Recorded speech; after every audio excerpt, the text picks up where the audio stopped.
All right, let's dive into this Dune Part 2 stuff. Looks like we got a lot to cover, especially from that YouTube review you sent us. Yeah, there's definitely a lot to unpack there. It seems like the big thing you're wrestling with is, well, is Paul Atreides like a real messiah, or is this all kind of like preordained, you know?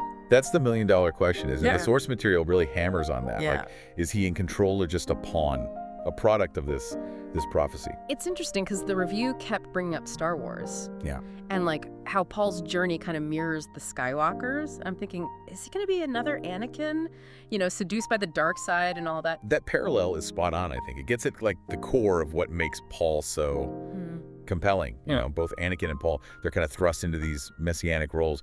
Huge expectations, potential to save or destroy everything. But Anakin, he gives into the fear and anger, right? The fuel for the dark side. But with Paul, it's still up in the air. The review even suggested that ending, seemingly triumphant, could be like the beginning of his downfall even. So instead of a clear-cut good guy, we've got this morally gray figure whose future is totally uncertain. That's what I love about good sci-fi. It's not just the story, though. Villeneuve's direction adds a whole other layer. The review mentioned this like clash of styles. You have these long, drawn-out scenes, almost Tarkovsky-esque, you know?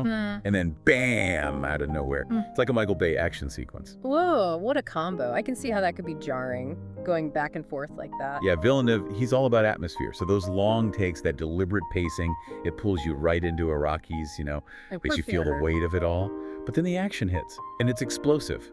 Fast cuts, dynamic camera work. It's controlled chaos, mirroring the universe itself. And let's not forget that popcorn bucket. Haha, talk about a viral marketing moment. Oh yeah, that thing blew up.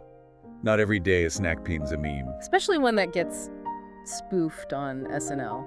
But I think it speaks to something deeper too, like the power of the Dune brand, how it's captured everyone's attention, a popcorn bucket becoming a phenomenon.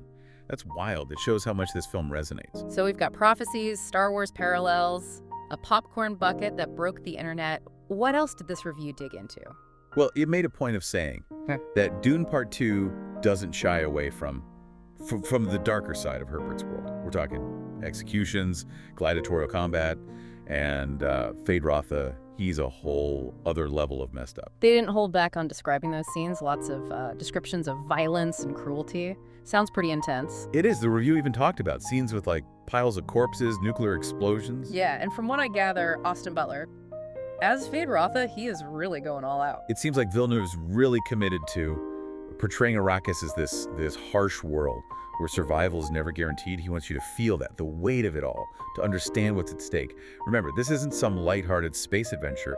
Dune is about human nature, the allure of power, the fight for survival. Right, and it goes deeper than just the action. The review also talked about how past adaptations struggle to really capture the depth of the book. Yeah, Herbert's writing, it's dense, you know? Yeah. Layered with philosophy, political ideas. It's a tough thing to translate to film. Those internal monologues, those complex thoughts. How do you show that visually without losing something? That makes sense. It's like trying to capture the vastness of the desert in a single grain of sand. Exactly. It's no easy feat. So how do you think Villeneuve tackles that? What sets his adaptation apart? From what I've gathered, he's not afraid to deviate from the source material a bit, especially with Paul's character arc. The review mentions some changes to key plot points to make Paul's transformation, his journey, even more tragic, more morally ambiguous. It's a risky move, but it could be what? Truly captures the spirit of the book for today's audience. So it's not about recreating it shot for shot. It's about finding the essence of the story and expressing it in a new way. Now that's filmmaking. Exactly. And speaking of new ways to experience Dune, we got to talk about those marketing tie-ins. A Dune Xbox controller, a flight simulator expansion, that's next level stuff. It's like they're building a whole Dune metaverse. You can practically smell the spice. It's smart they're using interactive media to create this deeper, more engaging experience. You're not just watching, you're stepping into Arrakis, piloting an ornithopter, feeling the sand beneath you. It speaks to the power of the Dune universe, how it transcends traditional storytelling. All right, so we've got this morally complex hero, a universe that's both beautiful and brutal, a director who's pushing boundaries, and a marketing campaign that's blurring reality and fiction. What's not to love? It sounds like Dune Part 2 is going to be an experience. Uh-huh. But I think we've only scratched the surface. Let's dig a little deeper into some of these themes and the characters that make this story so captivating. Like the Fremen, for instance. They play a huge role in Paul's journey. Their culture, their connection to Arrakis, and especially their relationship with the sandworms. It's fascinating, and the review only hinted at it. Yeah, the Fremen, they're so intriguing. They're not just background noise, they're like a force of nature. And their fate seems tied to Paul's in a big way. Absolutely, their way of life. Yeah. It's so deeply connected to the planet, to the dangers and the beauty of Arrakis. And those sandworms, they're almost like gods to them, essential to their spirituality and survival. Okay, before we get completely lost in the sands, let's do a quick recap. We're dealing with a film that's visually stunning, thematically rich, and morally complex.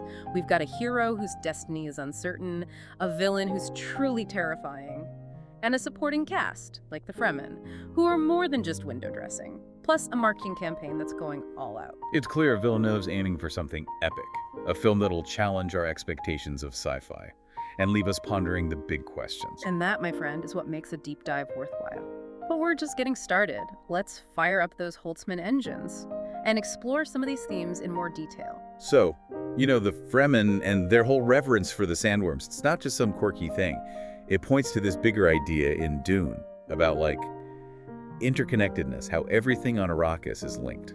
Okay, break that down for me. What's this interconnectedness all about? Think about it this way. Here, we often see nature as separate from us, something to be controlled, used up, right? But on Arrakis, the Fremen get it. They're part of the ecosystem, linked to it, even to the sandworms, which most folks see as monsters. Their survival literally depends on that balance. So it's like symbiotic, they respect the worms, and in return, the worms don't, eat them. Exactly. It's understanding that everything matters. Every action has a ripple effect. Even the smallest creature plays a role in the whole thing. The Fremen have learned to live with their environment, adapt to it, use its power without destroying it. It's pretty deep when you put it like that. Makes our relationship with nature here seem kind of messed up. It definitely makes you think, yeah. But getting back to the film itself, the review talked out this scene where a Fremen woman, she whispers to her unborn child. But the sandworms, almost like a prayer. It's a small moment, but so powerful. Yeah, it's like those worms are more than just animals to them. They're symbols of, power, mystery, like the very soul of Arrakis or something. Exactly. And the review also brought up this cool detail, how everything on Arrakis has two names, reflecting the two cultures there. The Imperium, all about technology, control, and the Fremen, in tune with nature's rhythms. It's a stark contrast. It's like those two cultures are going to collide, and Paul's right in the middle of it all. He is. He's this bridge between them, trying to play the Imperium's game while also embracing the Fremen way. And the choices he makes, they'll have huge consequences. Without those choices, the review mentioned, how the ending is kind of ambiguous, right? Like, Paul's victory might not be so clear-cut. Maybe it's the start of something bad, even. That's what makes Dune so gripping. It forces you to think about power,